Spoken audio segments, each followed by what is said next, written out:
Um, dan aku adalah salah satu tim event dari Abroadening. Jadi kalau mungkin teman-teman udah pernah join webinar-webinar sebelumnya, teman-teman juga udah pernah ketemu aku virtually. So yeah, nice to meet you semua. Yes, yes, yes, ya ampun. Ini aku excited banget deh, soalnya banyak banget nih teman-teman dari kayak a whole different, kayak banyak banget dari Ini kayaknya berbagai dari seluruh kota gitu. Indonesia. Mhm. Terus kemarin waktu ngelihat registration formnya juga banyak banget teman-teman yang datang dari, yang kepengen buat daftar banyak banget beasiswa gitu loh, mau. I feel like so inspiring, man. Aduh.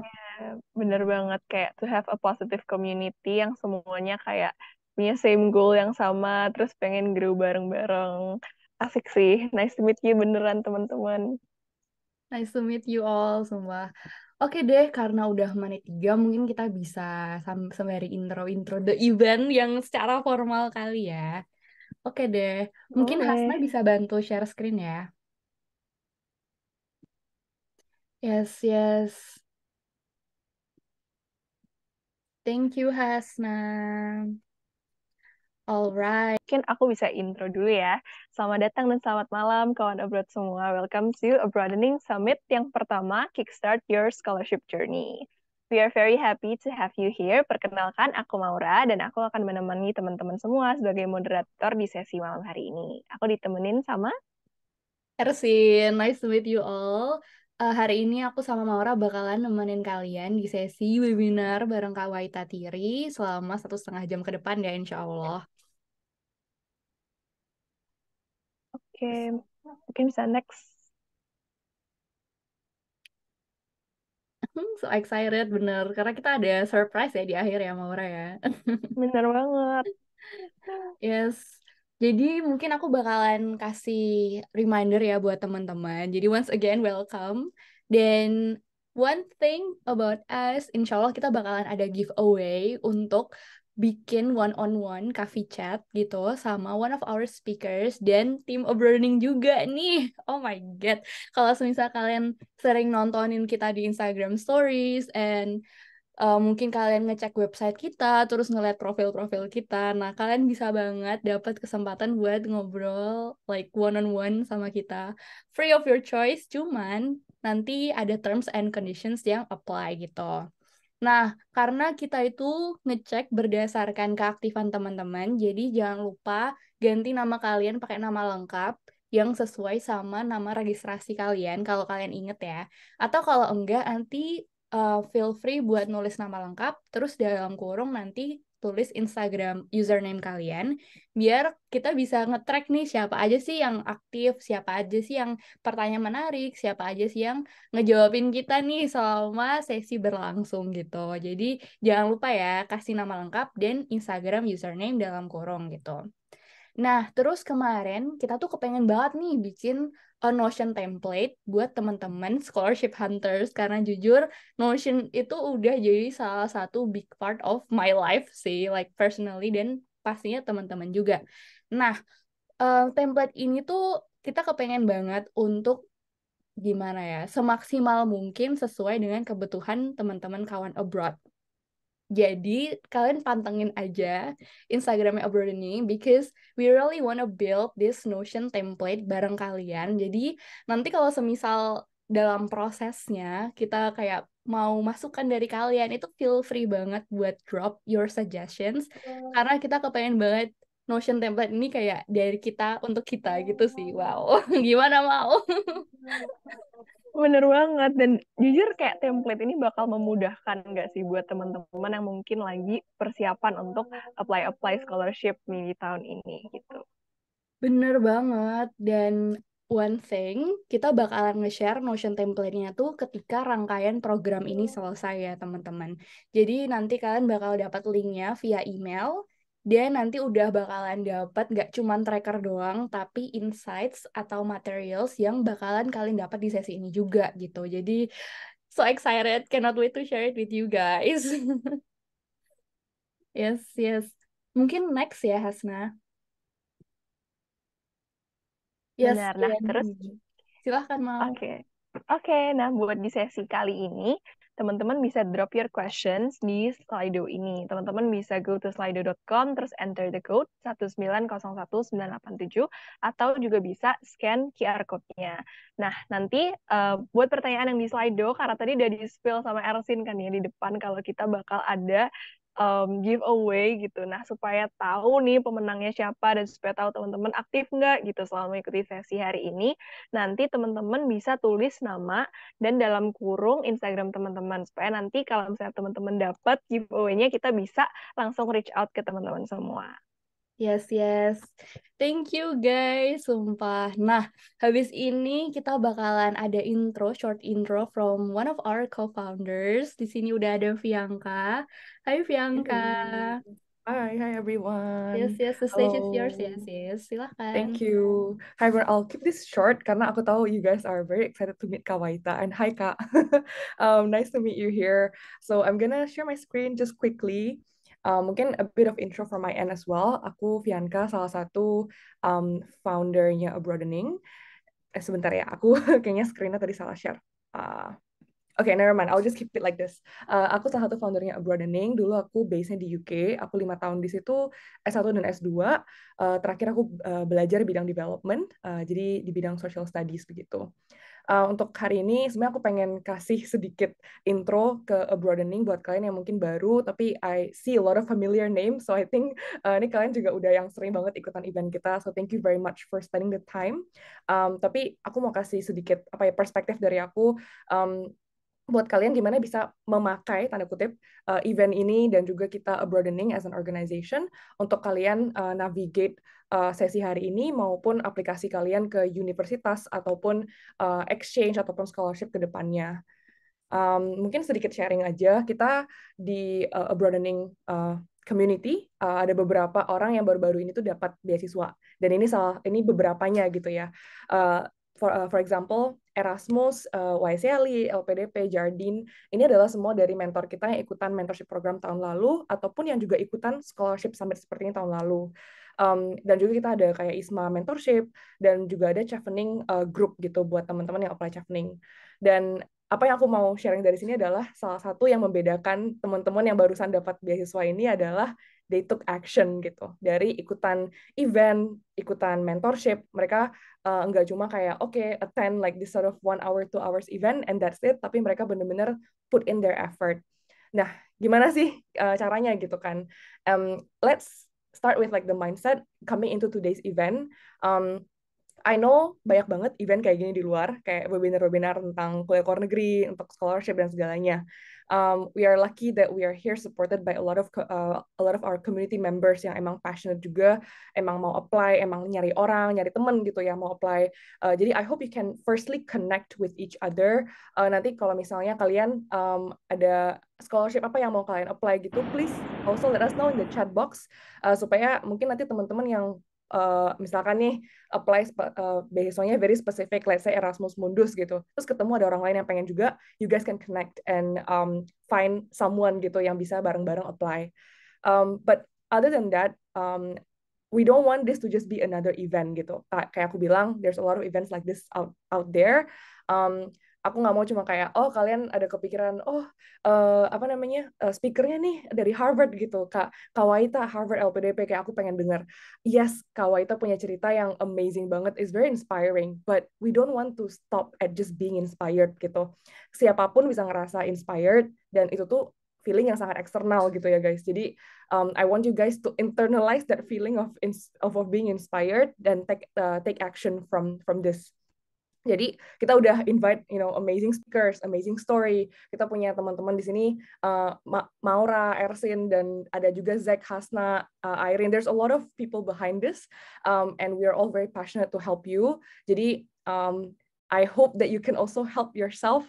That's our second biggest point, karena kita di sini very open. Kalian mau nanya apa, pengen bantuan apa, pengen dikonekin sama orang yang seperti apa, kita bisa bantu. You guys can just DM us. Mungkin beberapa dari kalian juga udah pernah DM kita, dan kita udah connect kalian gitu sama orang-orang yang tepat gitu ya.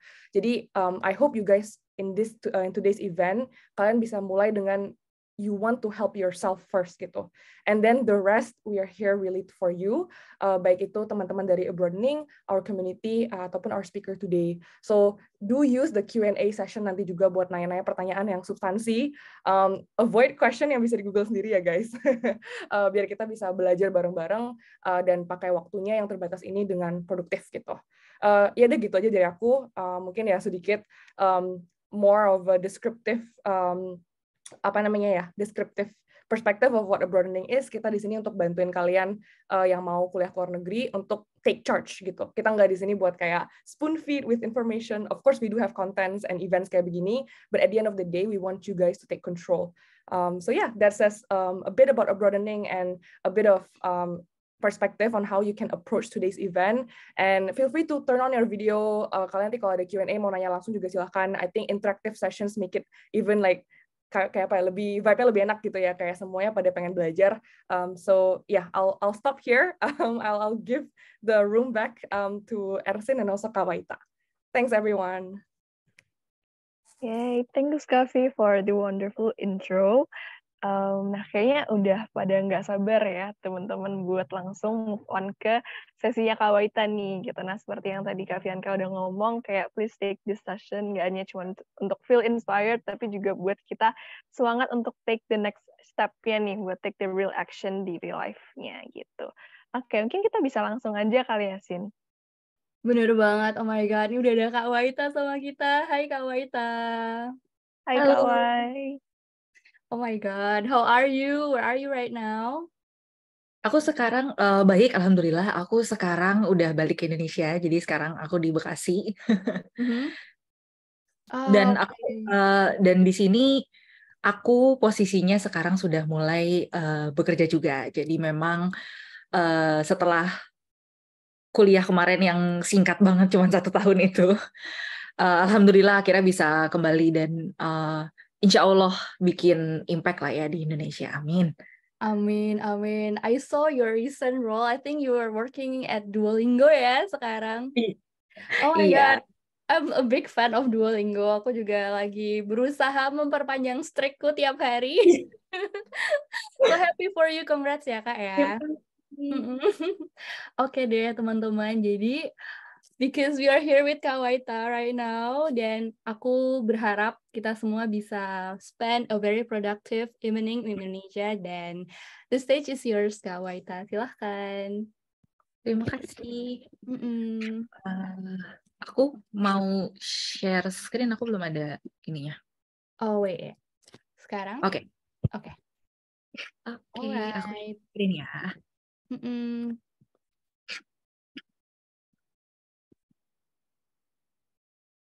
Right, aman Kak. Oke. Wait.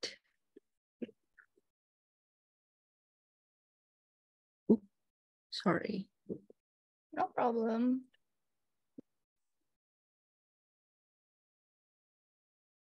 Oke. Aman. Oke, selamat malam teman-teman.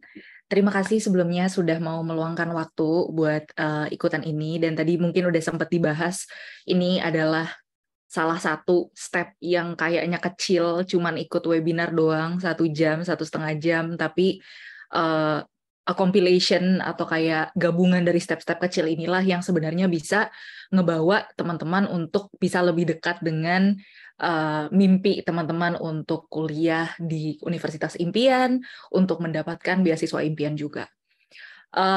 Sebelumnya aku mau kenalan dulu, buat yang belum kenal, perkenalkan nama aku Waita Tiri, biasa dipanggil Wai. Aku lulusan Harvard Graduate School of Education, baru banget kemarin bulan Mei lulusnya. Jurusan aku itu Learning Design, Innovation, and Technology. Dan aku juga awardee LPDP tahun 2022 kemarin, tahap 1. Dan sekarang aku lagi membangun salah satu bentuk kontribusi aku, yaitu buku buat semua, di mana aku ngajakin orang-orang yang pengen bikin buku, yang pengen nulis buku, dan ilustrator-ilustrator yang pengen mengilustrasikan buku, untuk kita sama-sama bekerja secara pro bono untuk bikin buku yang nanti akan didistribusikan gratis buat anak-anak di Indonesia. Jadi supaya anak-anak di Indonesia bisa punya lebih banyak source buku bacaan yang gratis dan juga berkualitas dan tentunya up to date. Jadi kalau misalnya teman-teman ada Instagram, mungkin bisa di-follow juga Buku Buat Semua. Untuk pengalaman, jadi sebenarnya aku itu sudah cukup lama, sudah sekitar 6 tahun aku kerja sebelum aku lanjut S2. Jadi buat teman-teman yang lagi merasa, aduh tapi aku ketuaan gak ya buat S2, tenang. Aku udah kerja 6 tahun dan aku sudah banyak bekerja sebelum aku akhirnya S2. Bahkan tadinya setelah lulus S1 aku belum kepikiran untuk lanjut S2. Dan tiba-tiba idenya atau kayak niatnya tuh baru muncul tahun 2021 dan ya udah dari tahun 2021 itu baru digas lah sampai tahun 2022 kemarin akhirnya berangkat. Sebelumnya aku banyak bekerja di perusahaan-perusahaan startup terutama dan mostly pekerjaan aku di bidang kreatif, di bidang marketing, di bidang kreatif. Sekarang aku lagi bekerja di Duolingo sebagai marketing operation specialist, dan sebelumnya aku pernah jadi lead copywriter di Zenius, lalu pernah jadi creative strategist, pernah jadi storyteller itu copywriter, pernah mostly copywriter, tapi dulu aku juga memang ada background pendidikan. Aku dulu pernah jadi guru bahasa Jerman di Lembaga Bahasa Internasional Universitas Indonesia, dan aku dulu sempat nulis buku belajar bahasa Inggris bareng-bareng sama tim dari English Tips for You. Kalau misalnya teman-teman ada yang update atau nge-storyin sesi hari ini, jangan lupa buat nge-tag aku Waita Tiri, dan juga jangan lupa buat tag abroadening.id. Oke.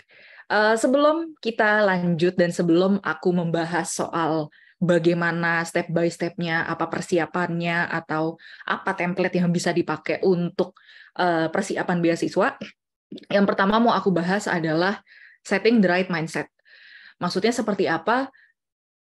Mungkin tadi sudah sempat ada beberapa yang dibahas bahwa sebenarnya bisa atau enggaknya kita mencapai sesuatu yang kita inginkan, ya, itu baik itu beasiswa, baik itu masuk ke kampus impian, baik itu masuk ke perusahaan impian, baik itu ngerjain sesuatu, itu adalah apa mindset yang kita punya, adalah seberapa percaya diri kita, gitulah ya ibaratnya. Ibaratnya kalau teman-teman suka nonton Doraemon, Nobita itu nggak pinter-pinter, kenapa? Karena dia selalu merasa, enggak, aku bodoh, aku tidak mau belajar.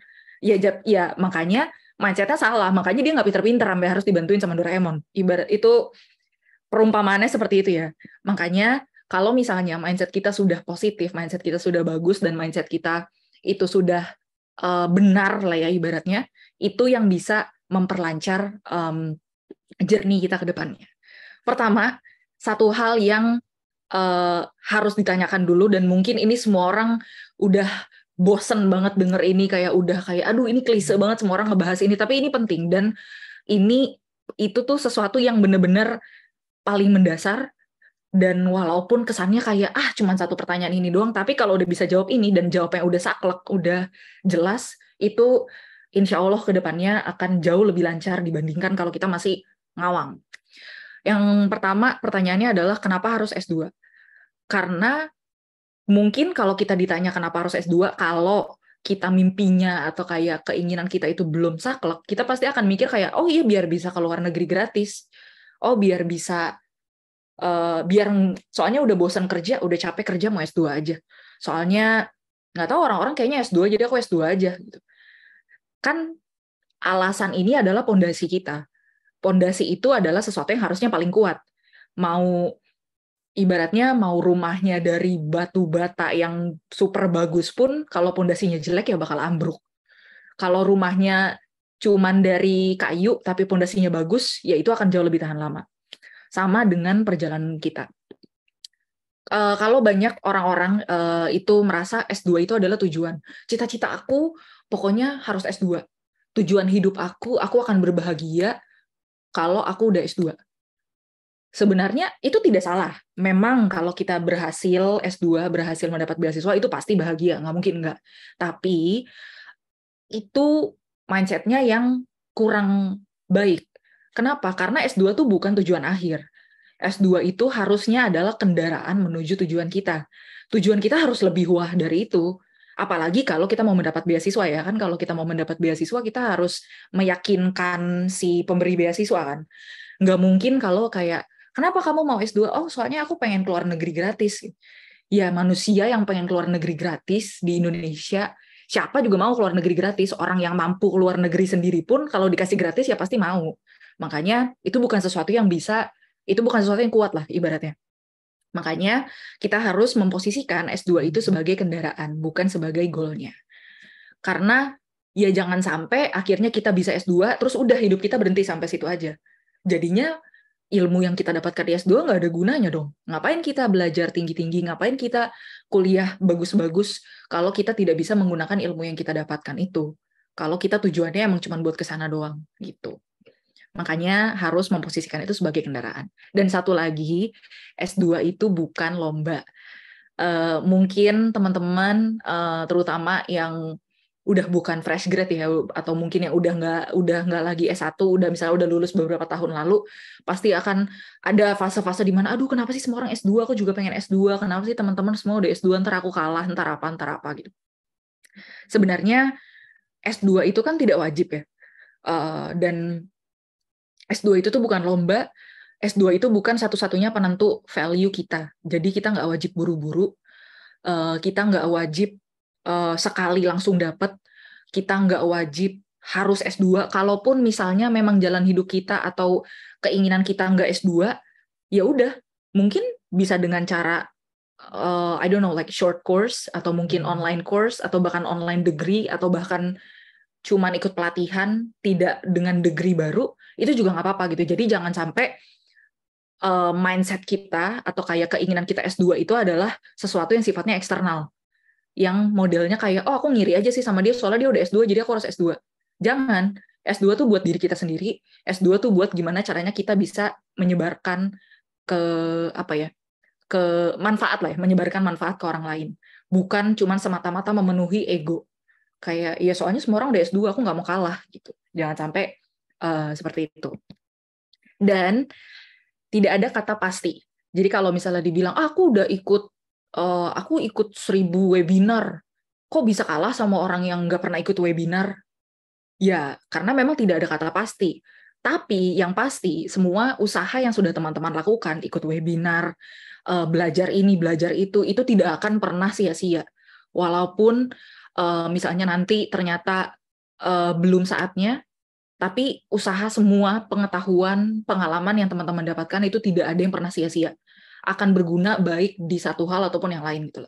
Walaupun kita ngerasa, kok nggak kepake buat beasiswa, ya mungkin kepake buat daftar kuliah, mungkin kepake buat karir, buat apa gitu. Jadi banyak banget yang bisa berguna. Dan lagi-lagi, what works for another person might not work for you. Jadi kalau misalnya melihat, oh kok dia bisa lolos kayak gini, aku harus ngikutin dia. Enggak. Kuncinya adalah menjadi diri sendiri, karena kita semua punya value masing-masing. Oke, sekarang kita lanjut ke tips persiapan daftar beasiswanya. Pertama, ini yang paling penting dan mungkin ini tuh kayak sepele, banyak kelewatan, tapi ini adalah faktor yang menurut aku luar biasa penting, yaitu sediakan waktu buat baca dan riset. Mungkin kita akan merasa waktu itu butuhnya untuk persiapan, waktu itu butuhnya untuk ngumpulin dokumen, kita butuh waktu buat bikin esai, tapi sebenarnya membaca, mencari info itu butuh waktu, dan itu nggak boleh disepelein. Karena apa? Karena kalau kita di awal banyak skip, banyak malas baca, malas ngelihat info, malas nyari tahu, terus nanti tahu-tahu kita amit-amit kita gagal gara-gara kelalaian kita yang tidak membaca, itu tuh keselnya, sebelnya tuh minta ampun. Jangan sampai sebel sama diri sendiri, jangan sampai kita jadi nyalahin diri sendiri cuma gara-gara kita skip, cuma gara-gara kita males baca, cuma gara-gara kita nggak mau nyari tahu banyak gitu. Proses membaca ini, walaupun kayaknya kok nggak ngapa-ngapain sih, cuma baca doang, ini justru proses yang yang bisa mempersiapkan teman-teman lah. Karena nyari, baca, ngertiin informasi itu butuh waktu.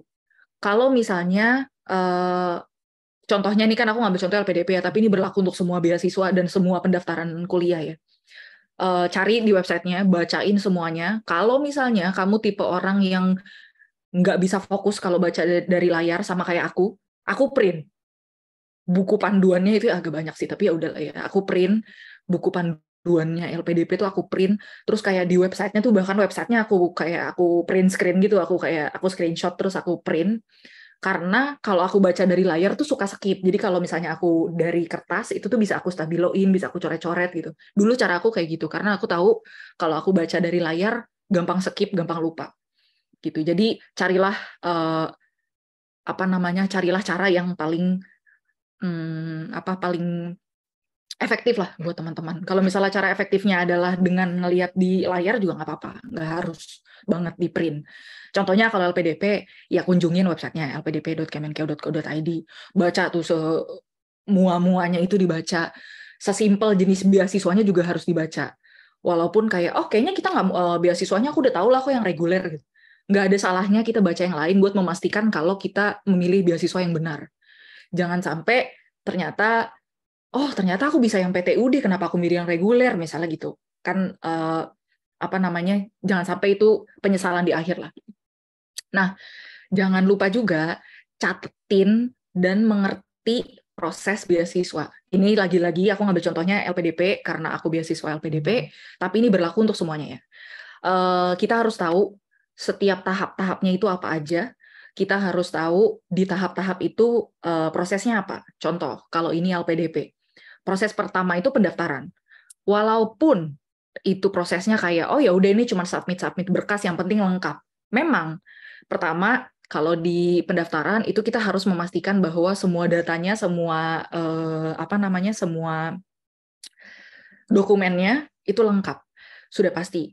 Tapi kalau misalnya kita melihat secara teliti juga, di proses pendaftaran ini kita ada masukin esai.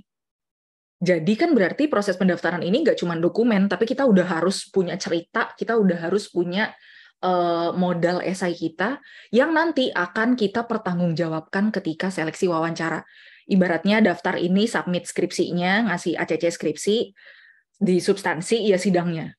Makanya di proses pendaftaran ini nggak boleh disepelein gitu aja, karena kita nggak mungkin nggak bisa ngedit esai di tengah-tengah lah ibaratnya gitu. Nanti di substansi ya yang akan dipertanyakan, yang akan diminta pertanggungjawabannya ya esai yang sudah kita submit sebelumnya.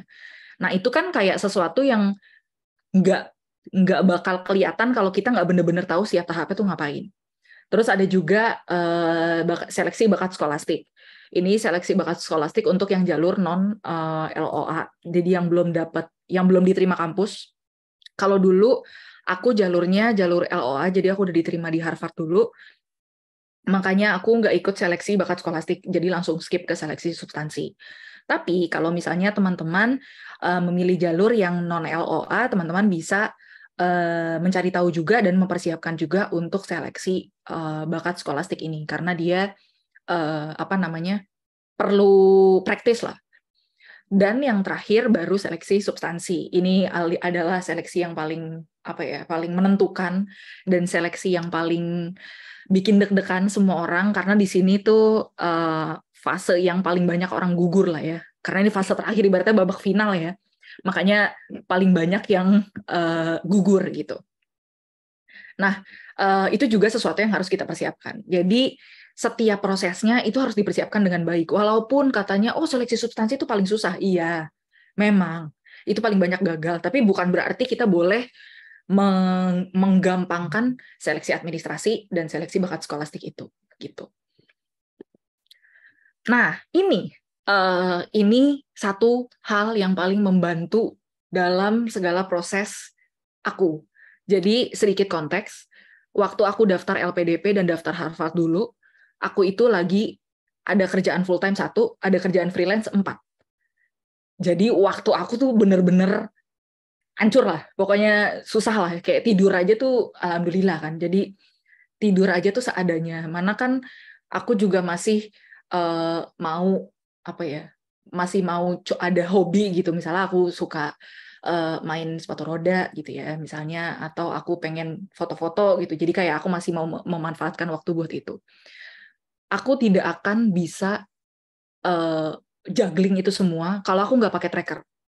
Ini aku pribadi ya, tapi di aku sangat berguna dan ini di aku sangat bermanfaat walaupun dulu aku sambil kerja si 5 kerjaan itu, ini ngebantu banget. Jadi tracker ini sebenarnya gunanya adalah tentu buat nge-track, dan ini gunanya adalah buat kita ngeliat dan memastikan bahwa tidak ada hal yang kelewatan. Karena balik lagi, kalau misalnya kita gagal gara-gara kelalaian kita, itu keselnya minta ampun. Jadi jangan sampai, amit-amit jangan sampai kita gagal gara-gara kita lalai. Misalnya kayak lupa masukin KTP, atau cuman sesimpel lupa ngupload lupa ngupload ijazah padahal ijazahnya udah ada. Itu tuh sebel banget yang kayak gitu. Tracker ini bisa memanfaatkan banyak hal dan tentunya nggak harus yang kayak kayak berbayar bagus gitu, nggak perlu, bisa pakai Google Sheets. Aku di sini pakai Google Sheets atau Notion buat teman-teman yang pakai Notion. Tadi di awal juga udah sempet dibahaskan sama Broadening kalau bakal ada template Notion buat teman-teman yang lagi persiapan, itu bakal berguna banget. Aku pribadi, aku pakai Google Sheets dan Notion sebenarnya, tapi yang lebih rapih kalau di aku adalah Google Sheet. Ini yang aku tunjukkan adalah Google Sheet ya. Ini Google Sheet-nya. Terus pakai juga Google Calendar buat nandain waktu-waktunya. Jadi aku sangat menyarankan teman-teman itu ngeset deadline buat diri sendiri. Jadi misalnya kalau LPDP nih kan aku tulis tuh di atas submission date 27 Maret. Itu kan deadline dari LPDP-nya kan. Aku udah harus punya deadline buat aku sendiri. Misalnya kalau submission date-nya 27 Maret, oke, biodata diri udah harus lengkap tanggal 1 Februari misalnya. Surat pernyataan udah harus lengkap tanggal 2 Februari. Nah, itu aku masukin di Google Calendar juga. Jadi aku tahu tiap hari itu aku harus ngapain. Aku bisa nge-juggling semuanya itu ngapain. Dan itu juga aku lakukan untuk kerjaan-kerjaan aku. Jadi kerjaan aku yang full time, kerjaan aku yang freelance 1, freelance 2, freelance 3, freelance 4, itu juga aku bagi-bagi di Google Calendar. Supaya aku bisa membagi waktu dengan baik dan lebih smooth lah ya. Lalu manfaatkan juga kalender fisik. Kalau aku sih sebenarnya ini cuman biar lebih keinget aja. Jadi kayak di meja tuh aku tetap ada kalender fisik yang aku masukin lah, misalnya tanggal 2 bikin surat pernyataan kayak gitu-gitu. Cuman biar ini aja sih, cuman biar keinget aja kalau aku lagi nggak buka laptop pun jadi kayak ada fisiknya gitu. Aku menyarankan sebanyak mungkin mau pakai post-it, mau pakai apa, pokoknya ingetin diri sendiri aja terus. Dan satu hal yang menurut aku sangat membantu, apalagi untuk orang yang sibuk ya, adalah minta bantuan orang lain buat keep track. Mungkin kita sendiri udah punya nih tracker, tapi orang lain itu tuh bisa ngebantu, karena jadi kayak kita tuh jadi kayak diawasin kan rasanya, jadi kayak jadi malu kalau misalnya belum ngerjain, belum ngerjain apa gimana, jadi kayak ada motivasi yang dari luar juga gitu loh. Jadi kan ini kan motivasi internal semua, tapi kita ada motivasi dari luar juga gitu. Waktu itu aku minta bantuannya ke pacar aku, dia nge-keep track semua. Kebetulan kan karena aku naruhnya di Google Sheet, di Google Calendar, itu kan bisa aku share ke dia juga kan. Jadi kayak dia nge-keep track, misalnya kayak, ini deadline-nya besok nih udah kelar apa belum? Kayak gitu. Jadi bisa ada yang ngebantuin lah ibaratnya.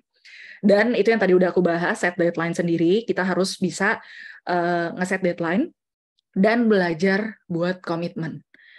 Ini ini mungkin kayaknya kecil ya, kayak komitmen terhadap deadline yang udah kita bikin sendiri, tapi itu adalah bekal untuk kita nanti, karena pengalaman aku S2 di universitas ini, itu kan lo gua ya, gurunya tuh kayak, ya gue gak akan ngingetin lo yang butuh nilai, kenapa gue yang harus ngasih tahu lo gitu. Jadi ya kita mau nggak mau harus bertanggung jawab terhadap diri kita sendiri. Kita harus bisa komitmen terhadap diri sendiri. Dia nggak bakal kayak kamu kok belum dikumpulin gitu ya, nggak bakal kayak ya lu nggak ngumpulin ya udah dadah gitu. Teman-teman juga gitu, kayak nggak ada yang kayak lu belum ngumpulin gitu, nggak ada. Dia kayak lu belum ngumpulin ya udah sih, bukan urusan gue gitu kan. Jadi itu sesuatu yang teman-teman harus perhatikan gitu. Terus nah, kalau ini yang di bawah mungkin teman-teman ngelihat ini kan ada tab di sheets aku. Jadi beneran semuanya tuh aku taruh di dalam satu file gitu, di dalam satu Google Sheet ini. Ada progress tuh yang ininya nih, misalnya udah ngapain aja buat LPDP. Terus nanti kalau udah keterima juga kan ada proses lain ya, ada proses persiapan keberangkatan, harus nge-submit tugas ini. Kalau nggak salah tugasnya kayak ada 20 berapa gitu tugasnya.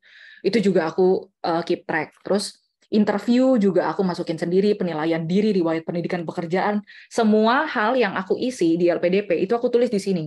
Kenapa? Karena website LPDP itu suka tiba-tiba crash.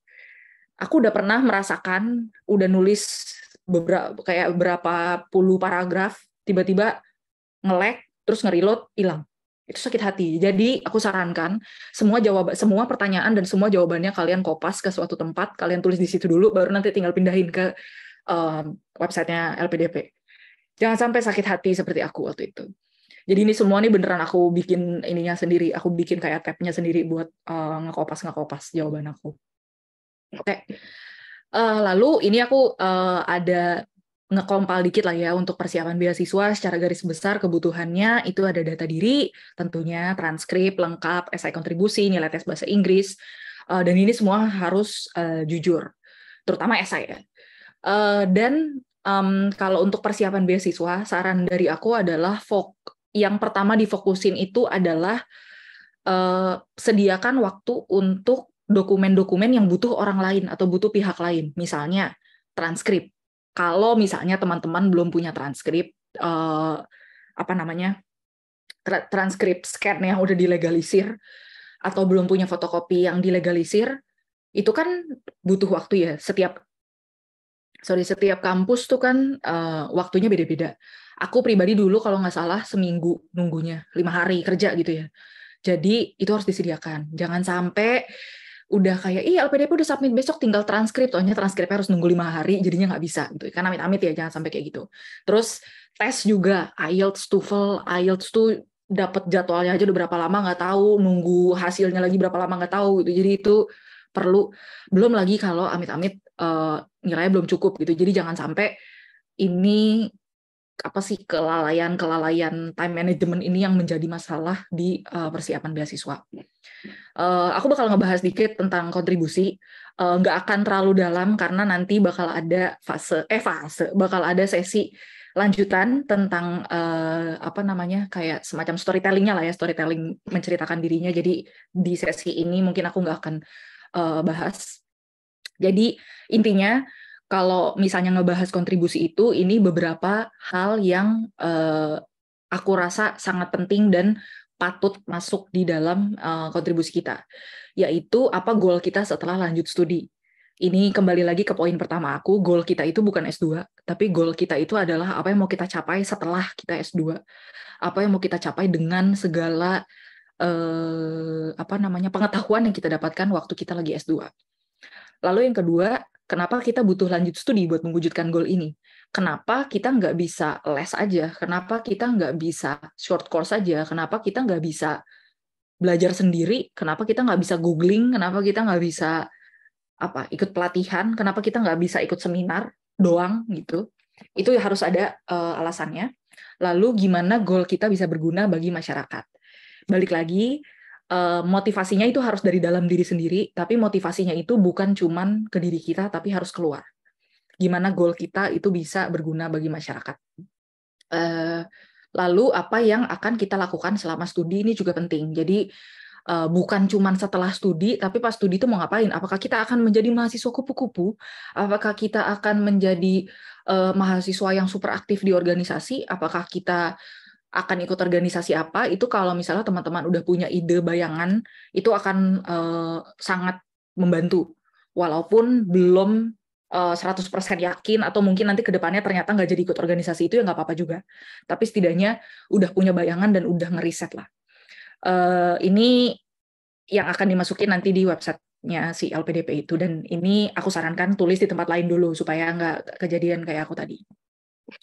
Lalu kalau ditanya gimana sih caranya nyari ide kontribusi? Ide kontribusi itu sebenarnya balik lagi ke gimana caranya kita melihat S2. Kalau misalnya banyak nih orang yang datang ke aku atau banyak yang bercerita, itu keinginan utamanya adalah pokoknya aku mau kuliah dengan beasiswa LPDP. Atau beasiswa apapun yang harus LPDP. Aku mau kuliah pakai beasiswa. Terus baru mikirin, gimana ya caranya supaya aku bisa kuliah pakai beasiswa? Apa ya goalnya? Apa ya kontribusinya? Bisa dengan seperti itu, tapi itu akan makan waktu lama karena jadinya kita akan mencari-cari dan jadi cocokologi aja gitu. Sementara kalau kita udah punya goal dulu, kita baru udah kepikiran dulu kontribusinya apa, baru kita jadikan kuliah dengan beasiswa LPDP itu jalan untuk mendapatkan goal itu. Itu akan jauh lebih gampang dan itu akan jauh lebih meyakinkan untuk kita mempresent diri kita lah ke depannya. Jadi mulailah dengan bertanya, yang kayak tadi aku bilang, kenapa harus S2? Apa goalnya? Nah, goal ini tuh sebenarnya bisa muncul dari mana aja. Bisa dari passion, bisa dari cita-cita. Ini satu pertanyaan yang mungkin akan susah dijawab, tapi kalau udah punya jawaban akan pertanyaan ini, itu bisa banget menjadi goal, adalah sisa hidupku mau dipakai buat apa. Kalau misalnya, bayangin aja, kalau misalnya kamu udah punya segalanya, kamu udah punya, maksudnya uang udah aman, misalnya kalau misalnya jodoh, anggaplah ya, kalau misalnya belum punya jodoh gitu ya, udah aman lah, pokoknya keluarga udah ada, semua udah aman, semua udah tercapai di hidup ini, apa yang mau kamu lakukan dengan sisa hidup kamu? Kamu udah mendapat semua degree yang kamu mau, kamu udah mengunjungi semua negara yang kamu mau, kamu udah membeli semua gadget yang kamu mau, kamu udah punya ini, punya itu, punya duit, punya apa yang mau kamu pakai, apa yang akan kamu lakukan dengan sisa hidup kamu, gitu. Kalau misalnya aku ya cita-citanya pengen bikin sesuatu, bikin yayasan, bikin apapun, supaya anak-anak Indonesia itu bisa belajar tanpa harus mikirin sama sekali soal uang, soal SPP, soal ngebantu orang tuanya di rumah, soal nyari duit, soal apapun, pokoknya gimana caranya dia hidupnya tinggal belajar aja gitu.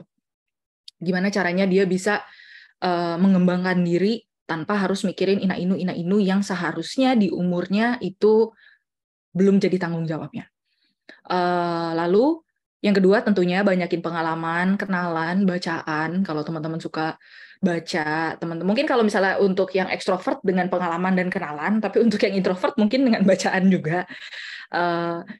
Bisa dari baca buku itu jadi kayak tahu, oh ini isu yang ternyata aku baru tahu dan ini menarik gitu. Lalu tentunya perhatiin atau lebih peka sama sekitar, apa isu, apa problema yang sedang terjadi di sekitar yang kira-kira bisa kita cari solusinya. Lalu sumber goal itu ya yang kayak tadi aku bilang tentunya bisa dari pendidikan, misalnya kayak S1 aku ngambilnya tentang pendidikan, makanya S2 aku mau lanjut pendidikan misalnya gitu.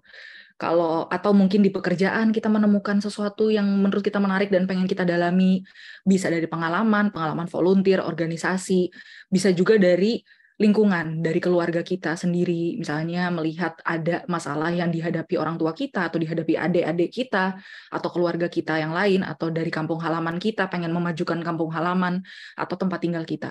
Itu juga bisa menjadi motivasi. Dan balik lagi, kontribusi itu adalah impact. Ini yang tadi aku sempat bilang, goal kita itu sudah pasti, apapun itu, sudah pasti akan ada dampak ke diri kita sendiri. Sudah pasti. Karir tentunya. Kalau misalnya kita S2 gitu ya, karirnya akan jauh lebih bagus, kesempatan kerjanya lebih luas, pendukung pendidikan kita.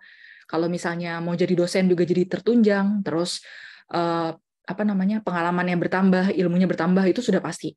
Itu adalah bonus. Tapi kita jangan fokus ke situ. Fokusnya adalah ke eksternal. Apa dampak ke orang lain? Apa dampaknya ke lingkungan terdekat? Apa dampaknya ke masyarakat? Dan ya amin-amin ya, ke depannya akan ke masyarakat dan ke negara yang lebih luas lah ya. Dan fokusnya ke situ, itu adalah yang dinamakan dengan kontribusi. Kalau yang ke diri sendiri nggak usah dibahas, karena semua orang, siapapun, itu udah pasti dapetin ini. Udah pasti akan dapat gaji. Misalnya kayak, aku mau naikin gaji, ya itu udah pasti, semua orang juga dapat. Itu udah bukan sesuatu yang jadi alasan gitu loh, itu udah bukan sesuatu yang, udah bukan sesuatu yang perlu dibicarakan lah ibaratnya. Nah ini, balik lagi quick glance aja tentang isi esai kontribusi. Intinya ada pembukaannya, ada hook-nya, lalu ada latar belakang kita siapa, lalu goal kita apa, alasan kita lanjut studi apa, alasan kita pilih kampus itu apa, dan penutup. Ya ini secara garis besar aja lah ya. Kalau ngomongin goal, sebenarnya itu bisa dibagi menjadi 3, short, medium, sama long term. Tapi kalau misalnya teman-teman mau ngebagi dengan tahun juga bisa. Cuman kalau aku, karena aku merasa agak ngawang nih kalau aku tahun kayaknya agak susah, jadi aku pakainya short, medium, sama long term. Short term itu yang apa yang akan aku lakukan pas balik ke Indonesia. Waktu kemarin aku memang menulis short term aku adalah aku pulang ya aku pengen bikin inisiatif, which yang sekarang aku jalankan si buku buat semua. Karena ini adalah sesuatu yang bisa langsung aku lakukan. Kalau medium term itu sesuatu yang agak lebih butuh persiapan, tapi nggak segrande itu, nggak sesusah itulah ibaratnya. Contohnya, misalnya kalau teman-teman belum punya inisiatif atau gerakan gitu, misalnya bikin gerakan baru, atau misalnya kalau udah ada mau memperluas ekspansi gitu, misalnya yang tadinya cuman di Jakarta jadinya mau ke Jawa, seluruh Jawa, atau mau ke seluruh Indonesia misalnya, atau mau hiring volunteer baru gitu, atau mau lanjut kerja berkarir di mana, mau naik jabatan ke apa kalau misalnya sudah berkarir sebelumnya. Lalu yang terakhir adalah yang long term. Long term ini ibaratnya mimpi yang paling mimpi lah ya, tapi harus tetap yang bisa dilakukan. Tapi kita menaruh ini di long term karena kita juga menyadari bahwa kita butuh waktu dan kita butuh banyak bantuan dari orang lain untuk bisa mewujudkan ini. Contohnya adalah gerakan-gerakan atau kayak hal-hal yang butuh kerjasama dengan pemerintah atau kementerian. Contoh, aku, cita-cita besar aku, amin, adalah aku pengen banget kerjasama untuk bikin special pathway di museum. Jadi aku pengen bikin aku pengen bikin jalur di museum yang khusus anak-anak.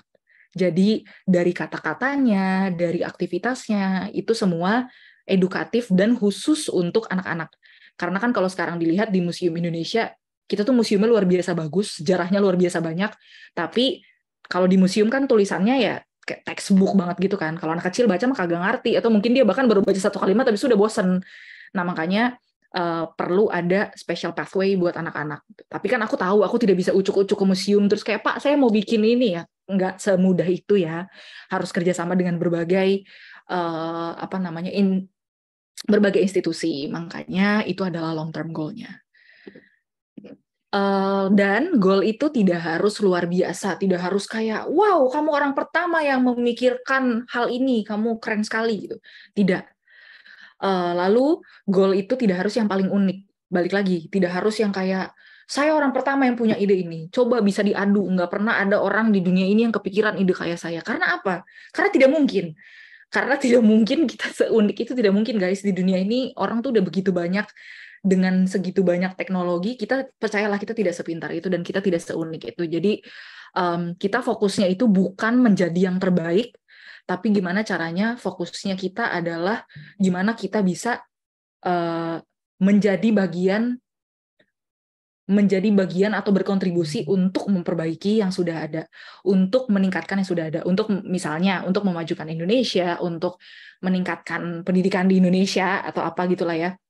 Jadi fokusnya itu tidak harus yang kayak aku adalah awardee terbaik yang pernah ada di ratusan ribu award di LPDP, itu tidak. Karena ibaratnya gini, misalnya aku pengen bikin pendidikan gratis nih, pengen bikin buku gratis buat anak-anak. Mungkin aku adalah orang ke 8.652.444 yang berpikir seperti itu. Tapi ya mendingan ada, misalnya ada 1.000 orang nih yang melakukan itu. Mendingan ada 1.000 orang yang melakukan itu kan, impact-nya lebih gede kan daripada cuma 1 orang yang melakukan itu. Gitu. Jadi kita tidak ada yang sia-sia lah. Value kita, goal kita tuh tidak akan sia-sia. Karena itu kontribusinya pasti akan ada. Gitu. Lalu goal itu juga boleh berubah. Karena S2 itu adalah proses belajar, kuliah itu adalah proses belajar, dan mungkin banget selama kuliah kita arah kita tuh jadi berubah gitu. Misalnya kayak, oh tadinya aku pikir solusinya bikin pathway spesial di museum, ternyata bukan ya, ternyata solusinya itu bikin tour guide sendiri misalnya gitu. Ternyata solusinya tuh bikin museum baru ya kayak gitu. Itu kan sesuatu yang kita bisa tahu kalau kita sudah belajar dari orang-orang, dari dosen, dari orang-orang lain, dari orang-orang yang jauh lebih berpengalaman dibandingkan kita. Itulah gunanya, makanya kita mau S2 gitu kan. Jadi itu tidak akan dipertanggungjawabkan. Jadi nanti kalau misalnya kita udah dapat beasiswa terus kita pulang kayak, mana katanya waktu itu mau bikin museum ngarang ya gitu. Enggak, tidak bakal digituin guys. Yang penting berkontribusi. Yang penting jangan kabur, yang penting berkontribusi, berguna buat masyarakat gitu. Tapi tidak akan kayak, aku inget nggak bakal tuh di ini nama LPDP. Saya ingat ya waktu itu di paragraf 5 kalimat pertama kamu bilang kamu mau bikin ini. Mana gitu. Nggak akan. Tenang aja. Jadi yang penting adalah guna. Oke. Ini aku mau sharing sedikit aja mungkin buat teman-teman, karena kan ini kan kita lagi ngebahas soal tahap persiapan dan part of persiapan adalah mempersiapkan diri untuk hidup di negara orang ya, hidup di negara lain gitu. Beberapa hal yang aku pelajari, beberapa hal yang menambah pengetahuan aku adalah yang pertama itu tentunya format kelas. Gimana kelas itu mostly diskusi dan gimana kita tuh di kelas itu justru kebanyakan disetirnya tuh kelasnya sama kita mahasiswa. Jadi datang ke kelas itu kita bukan yang nggak tahu mau belajar apa hari itu, kita harus sudah baca banyak materi karena di kelas udah tinggal kita ngobrol doang. Jadi kalau misalnya ada yang nggak baca tuh ketahuan karena jadi nggak nyambung gitu ngomongnya. Jadi di kelas itu kita banyak ngobrol, ada dosen, mereka tuh sifatnya jadi lebih fasilitator lah ya, instead of ngajarin dan kita denger. Walaupun sebenarnya di kelas tuh banyak banget hal-hal baru yang kita pelajari ya, itu yang yang terlahir dari diskusi-diskusi itu. Dan justru format kelas yang diskusi itu adalah itu adalah satu hal yang mungkin banyak banget orang yang ngerasa, takut dong, nanti kan aku bahasa Inggris aku kan AO, nanti gimana kalau aku di sana harus diskusi. Aku juga dulu waktu awal-awal masih merasa kayak, takut banget kalau tiba-tiba ngomong, kan aku kan gak sepinter itu, kayak orang-orang pinter-pinter banget dah gitu. Tapi ternyata justru semua orang tuh punya value masing-masing dan pengalaman kita itu adalah hal yang berguna. Pengalaman kita itu adalah hal yang menarik buat orang-orang. Misalnya, sesimpel waktu itu lagi belajar soal perilaku anak-anak di kelas lah, ibaratnya gitu. Perilaku diskusi gitu. Bahkan ada yang baru tahu kayak, oh emang nggak semua kelas tuh diskusi ya? Gitu. Terus aku bilang, misalnya aku cerita, oh iya kalau di Indonesia ini tidak semua ya, ada beberapa kelas di Indonesia, setidaknya dari pengalaman aku, di mana sepanjang kelas ya gurunya yang ngomong. Dan kita kalau misalnya bertanya atau kayak kalau misalnya kita kalau kita bertanya kritis itu dianggap jadinya nanti menantang, makanya kita tuh harus mikir-mikir banget untuk bertanya. Terus kan dibilang kayak, kok menantang, kan sebenarnya itu diskusi ya, mungkin, tapi tidak seperti itu kenyataannya. Dan mereka tuh kayak, oh iya, masa kok gitu banget ya? Ya karena balik lagi, karena perbedaan kultur, perbedaan apa gitu. Jadi itu tidak bisa dibilang kayak, oh guru di Indonesia jelek, enggak. Dan itu jadi pembahasan kayak, apakah kalau kayak gitu gurunya jelek? Enggak juga, karena balik lagi, semua hal itu ada banyak ada banyak background yang mempengaruhi, kultur di Indonesia yang berbeda. Kan kita nggak bisa asal cas-cecos ke orang tua. Kalau di sana kan, aku manggil gurunya pakai mister aja dibilangin kayak, ngapain lu pakai mister? Nama gue Paul, nggak manggil gue Paul, gitu. Jadi kan kalau di Indonesia kan kalau kita manggil pakai nama, tahu-tahu masukin ke ruang BK gitu kan. Jadi itu banyaklah hal yang berbeda dan mereka juga jadinya belajar. Walaupun kesannya kayak, oh kita yang negara berkembang nih, kita yang kurang. Tapi justru mereka banyak belajar dari kita. Karena ya balik lagi, misalnya contohnya kalau aku di Amerika ya,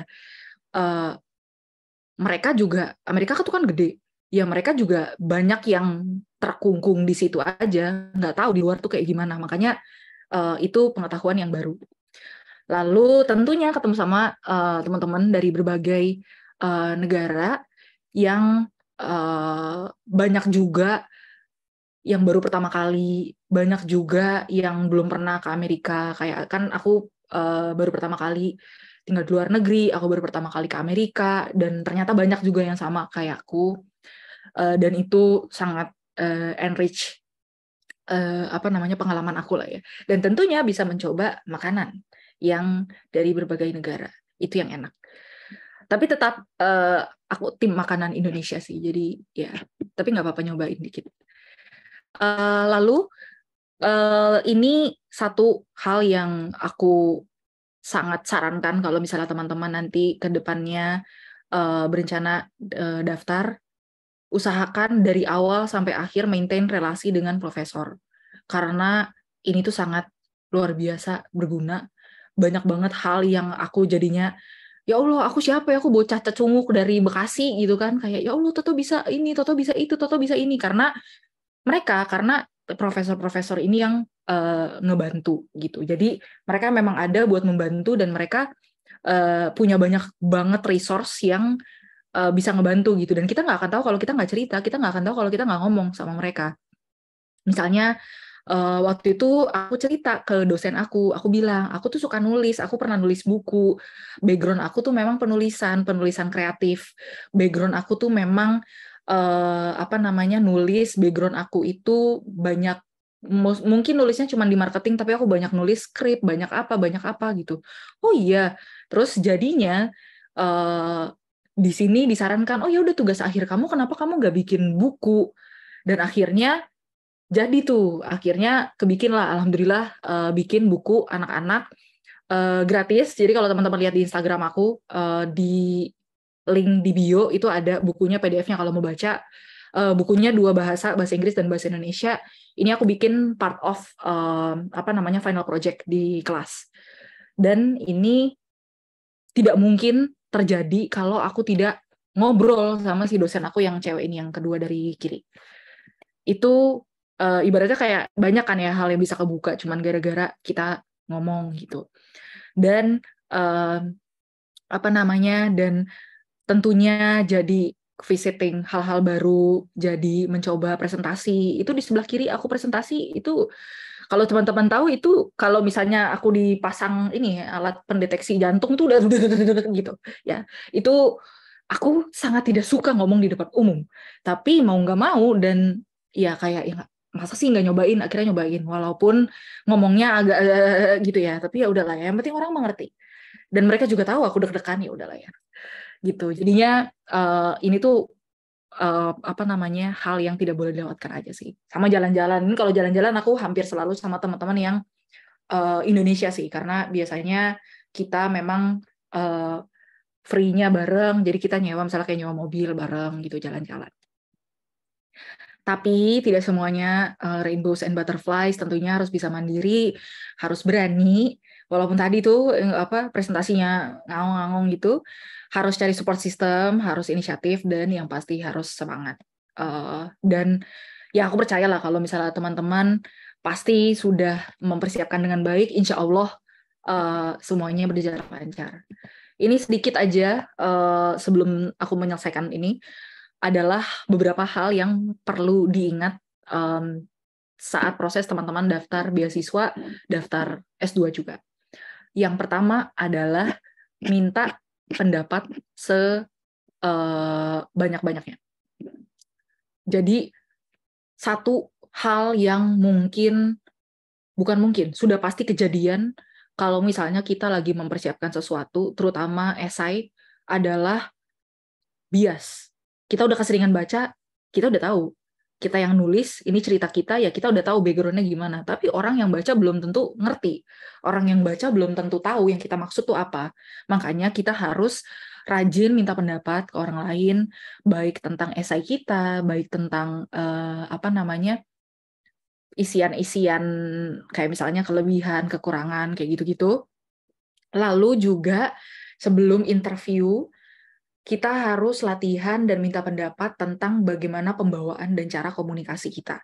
Jangan sampai kita terlihat terlalu sombong, tanpa sadar ya, kita terlihat terlalu sombong, atau malah terlalu, terlalu nggak pede gitu, terlalu kayak, terlalu culun gitu lah ya ibaratnya ya, terlalu takut gitu untuk mau ini kayak, iya, saya sebenarnya mau S2, tapi kalau enggak juga nggak apa-apa sih. Ya, jangan sampai kayak gitu. Tapi nggak boleh juga sombong. Kan kita harus di tengah-tengah, kan ada balance-nya. harus sopan, pembawaannya harus tegas tapi tidak boleh kasar atau tidak boleh galak gitu. Dan yang mukanya jutek seperti saya harus latihan tersenyum supaya kalau misalnya ngomong tuh nggak kayak menggurui gitu. Karena ini kan bawaan lahir ya, jadi itu harus dilatih juga. Tapi kalau misalnya minta pendapat, tentunya always take feedbacks with a grain of salt. Kalau misalnya kamu merasa ada yang terbaik buat kamu dan insting kamu, gut feeling kamu bilang itu, ya ikutin gut feeling kamu, nggak apa-apa. Dan kalau kamu merasa kamu punya alasan yang kuat untuk tidak mengikuti feedback orang, ya udah, nggak apa-apa. After all, ini adalah tentang kamu, ini value kamu, ini cerita kamu, jadi percayalah sama diri sendiri.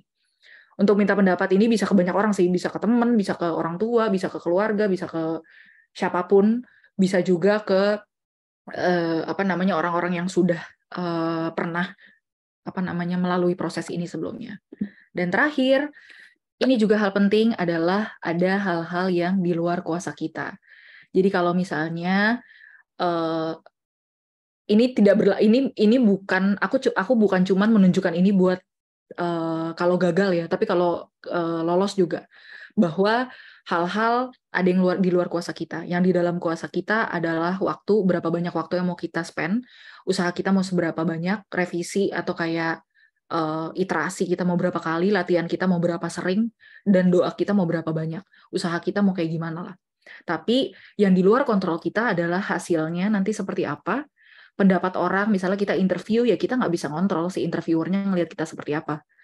Keberuntungan, takdir, jalan hidup lah ya, ibaratnya itu juga di luar kuasa kita.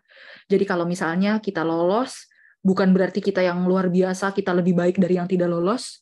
Kalau misalnya kita tidak lolos, bukan berarti kita lebih bodoh dari yang lolos. Karena balik lagi, setiap orang punya value-nya masing-masing, dan ada hal yang di dalam kontrol atau di luar kontrol kita. Mungkin ada yang sekali daftar itu langsung lolos, ada juga yang 100 kali, enggak 100 kali lebih. Ada yang kayak 6 kali daftar lolos, ada yang sampai 18 kali daftar baru lolos, ada yang akhirnya kayak ya udah aku udah 2 kali daftar nggak lolos, mungkin ini bukan jalan hidup aku, ya udah, bukan berarti dia pecundang, bukan berarti dia bodoh gitu. Jadi harus tetap mengapresiasi diri sendiri karena semua usaha yang sudah teman-teman lakukan, termasuk mengikuti webinar ini, itu pasti akan ada hasilnya di manapun dan walaupun bukan di tempat yang teman-teman inginkan lah ibaratnya gitu. Jadi ini pasti akan ada satu atau lain hal yang akan teman-teman pelajari dari usaha yang sudah teman-teman keluarkan. Jadi tidak ada yang sia-sia gitu. Terima kasih. Kalau misalnya mau terkoneksi, bisa ke Instagram aku Waita Tiri atau di LinkedIn aku juga Waita Tiri. Terima kasih.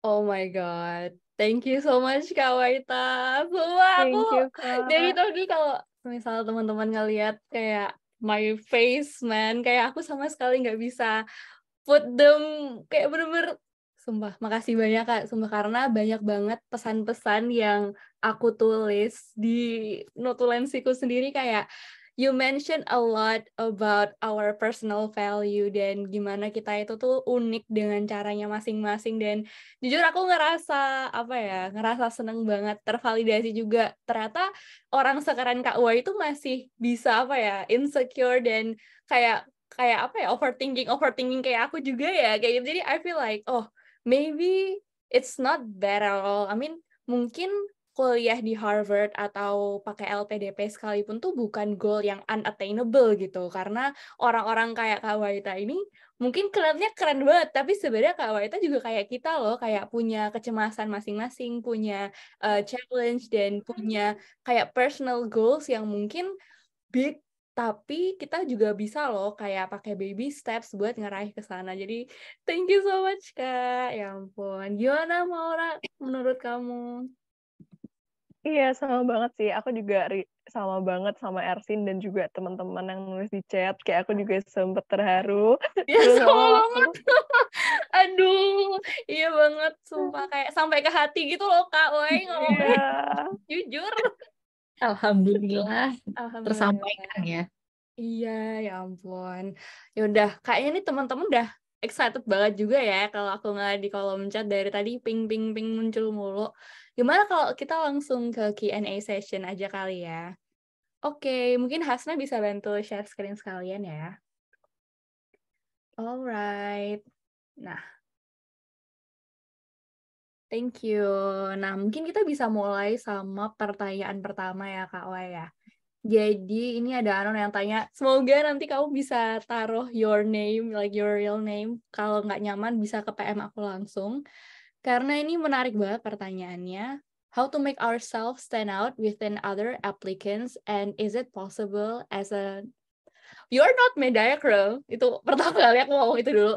As a Mediacre student to be a scholarship awardee. Mungkin bisa dijawab ya, Kak? Iya, terima kasih pertanyaannya, Anon. Eh, aku mau echoing dulu yang sebelumnya sudah diucapkan bahwa tidak ada yang namanya mediocre ya. Ada mungkin yang namanya mediocre kalau kita ngecap diri kita sendiri kayak gitu. Karena balik lagi seperti yang sudah aku bilang di awal, setiap orang itu punya value masing-masing. Contohnya misalnya kayak, oh aku udah kerja 6 tahun, ada juga yang lulus S1 langsung S2, langsung ke Harvard gitu. Apakah aku berarti lebih bodoh? Apakah aku berarti mediocre? Ya kalau aku mempercayai diri aku adalah mediocre, iya. Tapi kalau misalnya aku melihat itu sebagai ya memang beda aja jalannya, itu adalah mindset yang jauh lebih baik lah ya untuk kita miliki gitu. Dan kalau misalnya teman-teman merasa, aku nggak tahu di sini maksudnya mediocre itu seperti apa ya, tapi karena setiap orang pasti punya ini beda-beda, tapi mungkin sedikit konteks, aku itu waktu S1, aku tidak cum laude IPK-nya, aku tidak banyak atau bahkan tidak mengikuti, aku tidak pernah student exchange, aku nggak pernah jadi mapres, aku nggak pernah jadi apa namanya kayak perwakilan Ina-Indo, nggak pernah. Aku nggak ikut organisasi BEM gitu-gitu, aku nggak ikut sama sekali. Aku cuman ikut kayak acara-acara gitu, jadi panitia acara doang. Apalagi ya? Ya itulah ya intinya. IPK aku juga bukan yang kayak luar biasa gitu. Tapi balik lagi, aku tahu dan aku melihat value aku memang bukan di situ. Aku melihat value aku justru dari pengalaman kerja aku. Dari bagaimana aku memproses segala hal di pekerjaan, bagaimana akhirnya aku itu di pekerjaan dulu akhirnya bisa alhamdulillah mewakili kantor untuk international conference, gimana aku dulu nggak berhenti nyobain ini itu, gimana aku dulu akhirnya berhasil tergabung ke tim buat nulis buku belajar bahasa Inggris. Maksudnya aku tuh lebih fokus ke value aku bahwa aku tahu tidak banyak orang yang punya yang punya mimpi sekuat aku ibaratnya gitu. Walaupun mimpinya menurut aku yakin ada ratusan ribu orang lain yang punya mimpi yang sama karena kita semua pasti tahu lah anak di Indonesia itu pendidikannya banyak yang kurang. Tapi ya modal utama aku adalah mimpi aku itu. Modal utama aku adalah ke resilience aku untuk mau mewujudkan mimpi itu dan resilience aku untuk tetap mau belajar walaupun ini salah satu pertanyaan dulu waktu aku LPDP ya, kamu kan berkarir udah 6 tahun kan, karir kamu kan udah bagus, gaji kamu udah ibaratnya saya nggak tahu ya gaji kamu kata dia, cuman maksudnya nggak mungkin lah kamu gajinya nih udah nyaman lah harusnya kamu, kenapa kamu S2, kenapa kamu nggak lanjut aja? Ya karena ini adalah aku rela 1 tahun aku meluangkan buat belajar untuk mencapai mimpi aku gitu. Dan itu yang aku selalu ngebahas value aku bahwa ini adalah mimpi aku gitu. Jadi aku tidak membahas betapa hebatnya aku dibandingkan awardee lain, tapi ya aku punya value sendiri, aku punya mimpi dan aku yakin aku bisa stay committed untuk menjalankan mimpi itu. Kurang lebih begitu. Jadi semoga menjawab dan bisa menyemangati. Terima kasih pertanyaannya. Oke, wah aku beneran tersentuh sekali lagi sih karena aku beneran relate banget sama apa yang barusan Kak Wai omongin gitu. Kadang kayak mau apply sesuatu kayak minder duluan gitu kan karena ternyata aduh aku nggak ini deh, nggak gini, nggak gini, nggak gini gitu. Oke, nah mungkin aku lanjut ke pertanyaannya Nabila dulu kali ya. Ini Nabila dari tadi juga udah aktif di kolom chat dan sepanjang sesi juga kayaknya ini pertanyaan yang mungkin kita semua penasaran gitu. Hai Kak Waita Tiri, aku mau nanya nih gitu. What was the most challenging part of the scholarship application process for you and how did you overcome it? Thanks. Terima kasih Nabila pertanyaannya. Most challenging part itu adalah justru proses sebelum apply scholarship. Proses paling challenging adalah meyakinkan diri sendiri. Karena mungkin teman-teman ya mungkin ini yang tadi bertanya anonimus di awal juga berpikiran sama. Kan kalau ngelihat orang LPDP ya, kalau ngelihat orang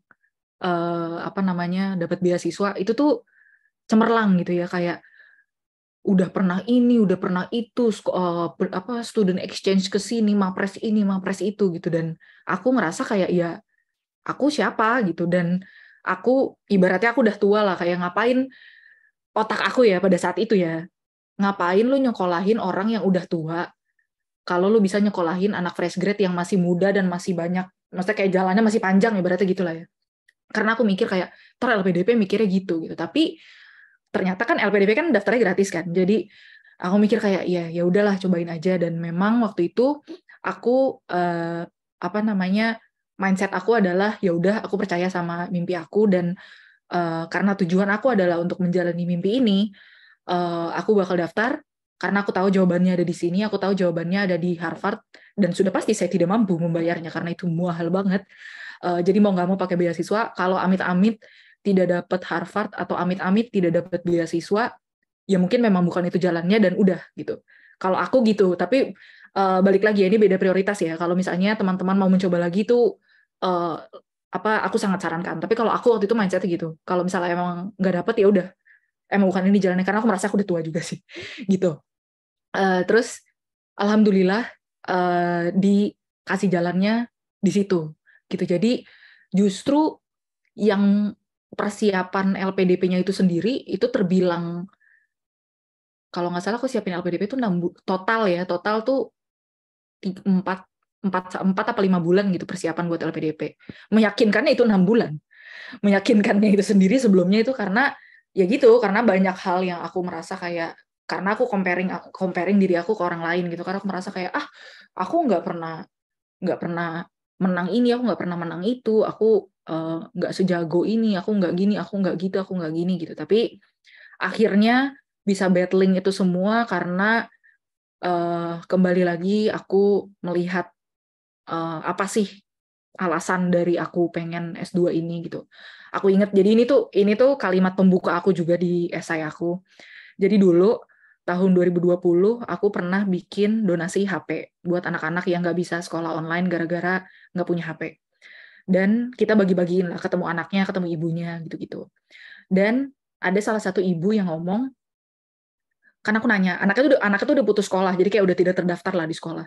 Udah putus sekolah kayak sekitar 2 bulan gitu. Terus aku nanya, kenapa kok rela-rela aja gitu, maksudnya kayak kenapa sih Bu anaknya putus sekolah gitu, apakah susah ya nyari ini gitu. Terus kata dia, iya, masalahnya kalau orang kayak kita, maksud dia orang kurang mampu ya, kalau orang kayak kita itu harus milih mau makan apa mau sekolah. Terus kata dia, ya daripada keluarga saya nggak makan, ya mendingan anak saya nggak sekolah, mentok-mentok bego. Ya kalau bego ya udahlah jadi kuli, kalau bego ya udahlah jadi tukang bakso gitu. Mikirnya gitu. Dan itu aku taruh di esai, dan aku look back ke situ sih setiap aku ngerasa perlu nggak ya gitu. Jadi fokusnya balik lagi bukan ke S2-nya tapi ke goal-nya. Semoga menjawab. Oh my God. Kak, ini udah beberapa kali ya aku hampir menitikkan air mata ini di wajah publik.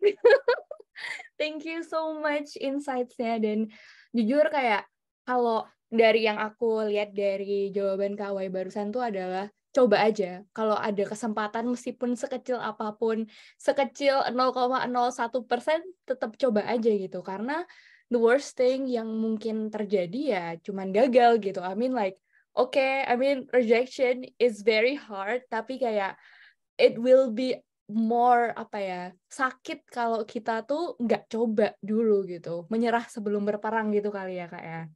Betul. Yes. Alright, mungkin kita bisa move on to the last question from Slido, dan habis ini kita bakalan kasih waktu buat teman-teman buat tanya langsung ke Kak Wai lewat raise hand. Jadi mungkin Hasan bisa scroll up bentar. Scroll ke atas maksud aku. Naik.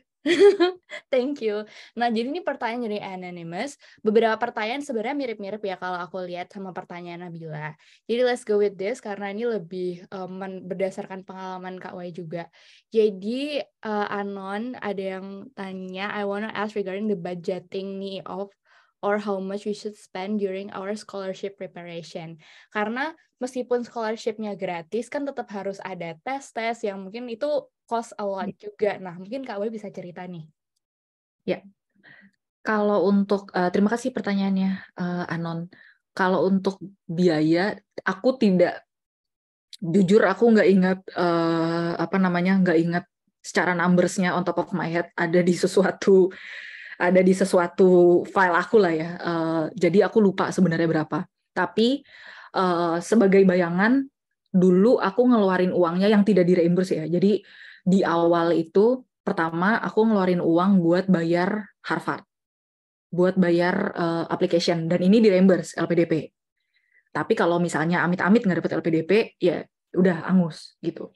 Jadi kalau misalnya itu bisa jadi pertimbangan juga untuk teman-teman yang mau daftar ke beberapa kampus sekaligus. Karena kalau misalnya ujung-ujungnya cuma milih satu kampus kan, misalnya daftar ke empat-empatnya bayar. Yang milih yang ini, ya tiganya kan mau nggak mau kita relain angus lah ya. Itu juga kayaknya bisa jadi sesuatu yang teman-teman consider. Kalau aku kebetulan aku memang cuma daftar ke Harvard doang. Jadi cuma ngeluarin satu itu dan alhamdulillah di-reimburse sama LPDP. Yang tidak di-reimburse itu IELTS. IELTS tuh yang harganya kayak kuda. Berapa juta ya? 2 juta, 3 juta. Pokoknya harganya kayak kuda. Jadi aku sarankan latihan sebaik mungkin untuk IELTS supaya nggak mules-mules banget gitu bayarnya ya kalau misalnya harus 2 kali atau 3 kali. Jadi itu yang paling mahal kayaknya IELTS. Terus biaya-biaya legalisir, transkrip, itu sebenarnya murah sih. Cuman yang mahal adalah lebih ke waktunya aja karena jadi kayak harus bolak-balik ke kampus. Itu yang agak mahal. Habis legalisir transkrip, terus biaya ini tuh sebenarnya berbeda-beda di setiap kampus. Jadi kalau di Harvard waktu itu pas mau masuk, mereka tuh mewajibkan kita menyertakan bukti vaksin apa gitu. Aku lupa deh, kalau nggak salah ada hepatitis, imunisasi kok vaksin, imunisasi apa gitu, imunisasi hepatitis apa. Dan kalau misalnya teman-teman masih bisa menemukan bukti imunisasi waktu kecil, itu nggak perlu imunisasi lagi. Tapi aku itu tidak ketemu, nggak tahu di mana filenya, dan dokternya udah nggak tahu kemana. Jadi mau nggak mau imunisasi ulang, dan itu bayar. Kalau nggak salah total tuh kayak sekitar 2 jutaan juga lah. Pokoknya satu kali imunisasi itu 500.000, 600.000, dan itu ada beberapa imunisasi. Kalau nggak salah sekitar 2 jutaan. Terus ada tes darah gitu-gitu, itu juga yang bayar. Itu terus aku bayar juga buat les IELTS dulu, tapi bukan les offline course, aku online course waktu itu, sekitar 500.000. Itu apa lagi? Kayaknya udah sih kalau aku itu. Tapi yang paling ganggu nih, yang paling mahal nih memang si IELTS atau TOEFL. Jadi aku sarankan banyak-banyak dipersiapkan soal itu. LPDP-nya sendiri gratis, jadi kalau misalnya teman-teman ragu, ya nggak apa-apa, cobain aja gratis ini kan gitu. Jadi aku sarankan cobain aja dulu gitu. Dan kalau misalnya ngomongin soal not financially privileged enough, aku juga sebenarnya I'm on the same boat. Kalau aku memang sudah menyediakan ini, jadi kayak dari awal aku kepikiran, aku udah mulai saving lah, dan khusus saving buat ini gitu. Ya karena tadinya sih aku tidak saving untuk imunisasi, tapi ya jadinya gara-gara ada imunisasi, duit savingnya yang tadinya harusnya lebih jadinya kayak ya udah jadi habis gitu. Tapi ya karena aku balik lagi, karena aku meyakinkan diri untuk LPDP itu kayak sekitar 6 bulan, 7 bulan sebelumnya, dan itu aku udah mulai nabung gitu. Jadi caranya bisa itu, atau mungkin kalau misalnya teman-teman mau ikut LPDP itu kalau nggak salah banyak orang yang mau, aku nggak tahu ininya apa ya, cuman maksudnya ada banyak yang nyediain kayak beasiswa IELTS gitu sih.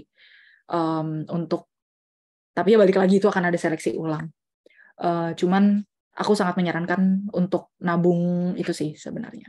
Apapun kebutuhannya ya, mau nanti buat visa kayak, mau nanti buat paspor kayak gitu.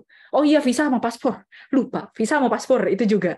Kalau paspor kebetulan aku udah ada, jadi masih ada.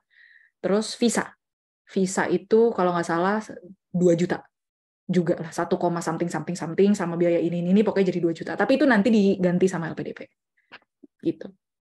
Kurang lebih begitu. Semoga menjawab. Oke, wah thank you banget Kak. Wah, itu lengkap banget ya dari kayak beneran persiapan awal, kayak apa aja yang kita harus belajar, dan mungkin berapa cost-nya kalau kita mau ikut course online maupun offline gitu. Terus ada persiapan berkas-berkas juga gitu. Thank you so much Kak. Nah, mungkin kita langsung aja ya ke yang mau tanya langsung nih, raise hand lewat Zoom. Di sini ada Umu, mungkin boleh on mic. Iya, terima kasih Kak. Suaranya kedengeran ya? Kedengeran? Iya, terima kasih Kak Woi yang udah ngasih insight banyak. Nah, Kak, dari yang aku simak tadi, sebenarnya ada 2 pertanyaan Kak. Yang pertama ini tentang IELTS ya. Jadi aku ini udah sampai intermediate, dikit ke atas upper gitu ya. Tahun kemarin tuh udah sempat coba les IELTS 1 bulanan, semi intensif gitu Kak. Nah, tapi aku ternyata masih ada bolong-bolongnya. Sekarang aku nyadar masih ada bolong-bolongnya, dan masih harus di-recall lagi materi-materi, bahkan grammar, Kak. Nah, sedangkan targetku itu 7. Pertanyaan aku adalah, kalau misalnya tentang writing, kan kendalaku banyak di writing. Writing yang memang butuh feedback dan aku masih harus belajar di intermediate lagi begitu. Kakak ada tipsnya kah untuk achieve 7 itu? Kemudian pertanyaan saya yang kedua, jadi kan memang kalau kita udah ikut organisasi, terus juga ada pengalaman kerja, terus juga mungkin LSM seperti itu. Jadi kan kita punya banyak insight yang bisa jadi itu alasan kita buat pindah jurusan gitu ya Kak. Nah, pertanyaan aku adalah, apakah study abroad itu punya batasan tertentu mengenai switch antara S1 dan S2-nya? Maksudku, seberapa jauh menurut Kakak, apakah kita harus benar-benar, misalnya dari pendidikan kimia, terus psikologi pendidikan mungkin ada sama-sama pendidikannya, tapi kalau misalnya dari pertanian terus pendidikan, kemudian pertanian itu ke marketing, itu menurut Kakak gimana? Apakah ada batasannya buat study abroad? Terima kasih. Terima kasih pertanyaannya. Untuk IELTS, sebenarnya aku sarankan kalau misalnya kamu udah tahu kekurangan kamu di mana, kamu ngambil, maksudnya kayak kamu belajar tuh fokus ke yang itu doang gitu. Karena aku juga IELTS tuh kalau nggak salah, yang paling jelek tuh justru di writing. Karena writing itu di IELTS tuh, maksudnya untuk bisa dapat nilai bagus di writing IELTS itu nggak cuman modal kita jago bahasa Inggris, tapi ada kayak semacam bukan template ya, kayak semacam struktur tertentu yang harus kita ikutin gitu. Yang ini sesuatu juga yang aku pelajari gara-gara aku ikut lesnya. Kayak misalnya kalau ada pertanyaan di kalimat pertama kita harus ngucapin ulang pertanyaan itu, tapi dengan di-rephrase gitu. Misalnya dia nanya misalnya apa pendapat kamu tentang jalur pejalan kaki di Indonesia gitu. Kita harus ngebahas itu tapi dengan phrase yang lain gitu. Dengan saya melihat jalur pejalan kaki di Indonesia pada saat ini kondisinya cukup memprihatinkan misalnya gitu. Itu contoh bahasa Indonesia ya, cuman maksudnya kurang lebih kayak gitu. Jadi memang itu aku tuh dulu udah pernah kayak ikut sekali IELTS prediction test gitu, dan aku kayak astagfirullah writing gue jelek banget gitu. Terus aku mikir kayak apakah bahasa Inggris aku separah itu, tapi ternyata karena aku tidak pakai struktur, karena mereka melihatnya dari strukturnya itu, dan itu sesuatu yang bisa banget dicatat, bisa banget dihafalin, bisa banget dilatih terus lah. Kalau aku pribadi, karena aku ikut online course dan itu kayak online course yang asynchronous, jadi memang tidak ada yang ngecekin. Cuman kalau misalnya kamu mau ngambil practice test, itu kan dia akan ngecekin, dan biasanya kan kalau practice test kan akan dikasih feedback kan. Dan mungkin bisa nge-follow juga akun-akun yang banyak sharing tips soal IELTS gitu. Kayak Bro Denny juga beberapa kali nge-share tips-tips soal IELTS gitu. Itu juga akan berguna, karena that's the thing about IELTS, kayaknya modal jago bahasa Inggris doang tuh kayak bukan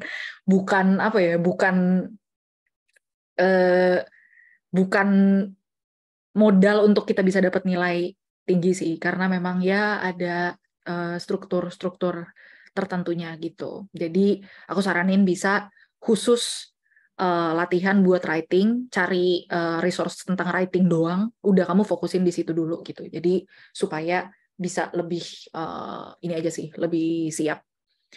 Dan tadi yang kedua, kalau untuk cross major, jadi sebenarnya ini tergantung kampusnya. Ada beberapa kampus yang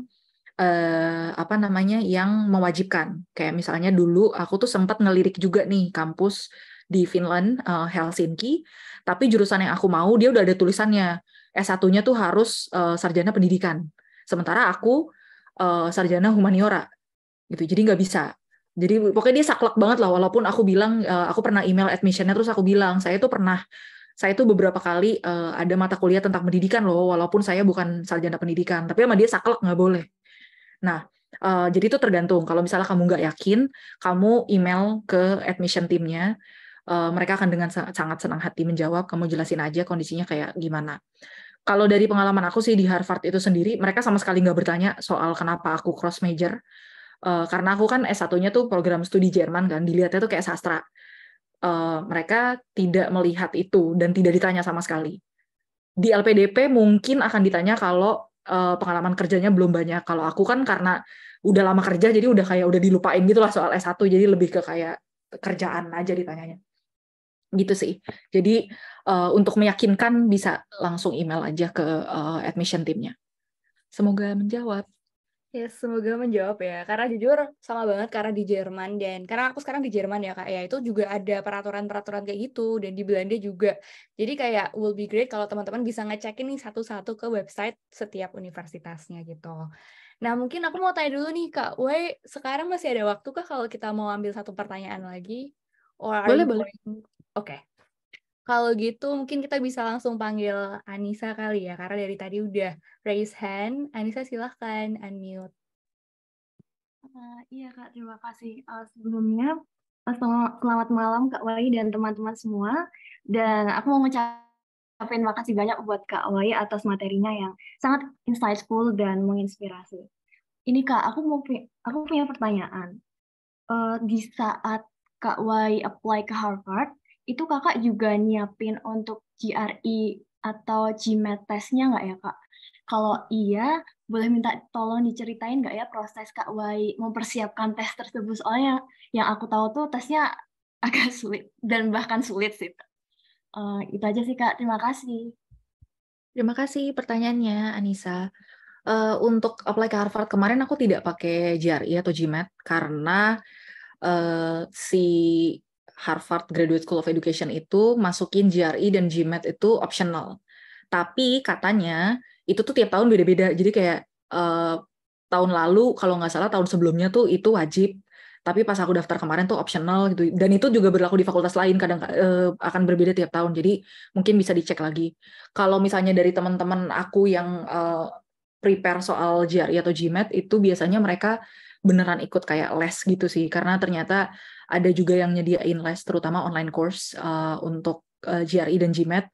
Tapi mohon maaf, aku juga kurang tahu di mana mereka nyarinya, tapi katanya mereka tuh belajar di online course gitu, karena memang itu juga rumit lah ya, jadi kayak butuh banyak praktis gitu lah, modelannya sama kayak IELTS dan TOEFL yang harus banyak praktis gitu, cuman beda bentuknya aja gitu. Semoga menjawab. Ya, semoga menjawab ya. Dan oh my God, aku sebenarnya kepengen banget ngajakin semua teman-teman buat langsung tanya ke Kawai, tapi sayangnya kita udah habis nih waktunya. Ya ampun, Shade. Aduh, sebentar. Sorry, keceplosan. Terus kayak semoga bermanfaat sesi hari ini. Dan sebelum kalian semua pergi, gimana kalau kita foto dulu kali ya, sekalian sama Kak Wai juga. Jadi buat teman-teman yang open for foto bareng, yuk dinyalain kameranya. Ini kita tunggu beberapa detik kali ya, sampai menit 34. Hasna boleh nanti ini ya, aba-aba. Nah, oke. Yuk, Udah pada siap. Yuk. Yes. Oke, aku mulai dari slide 1 ya. Oke. 1, 2, 3. Lanjut di slide 2. 1, 2, 3.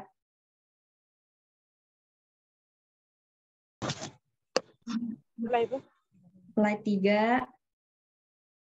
1, 2, 3. Oke, slide terakhir ya. 1, 2, 3.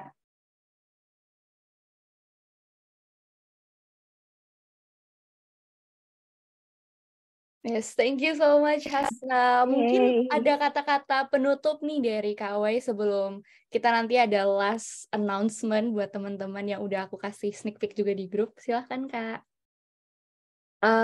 Kata penutupnya ini buat teman-teman yang datang hari ini adalah cobain aja, nggak ada yang tahu ke depannya bakal kayak gimana, nggak ada yang tahu hal yang mungkin tadinya kita mikir butuh keajaiban itu beneran bisa kejadian atau enggak. Kalau misalnya teman-teman masih ada yang berpikiran kayaknya kuliah di luar negeri atau dapat beasiswa bergengsi itu kayak sesuatu yang kebanyakan dan kayaknya cuma bisa didapatkan orang privilege.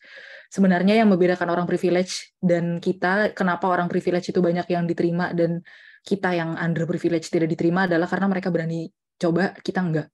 Karena kita mundur, mereka maju. Jadi dicobain aja dulu, nggak ada yang tahu ke depannya gimana. Kita sendiri yang bisa ngebuka jalannya. Kalau kita nggak nyoba, kita nggak akan kebuka jalannya.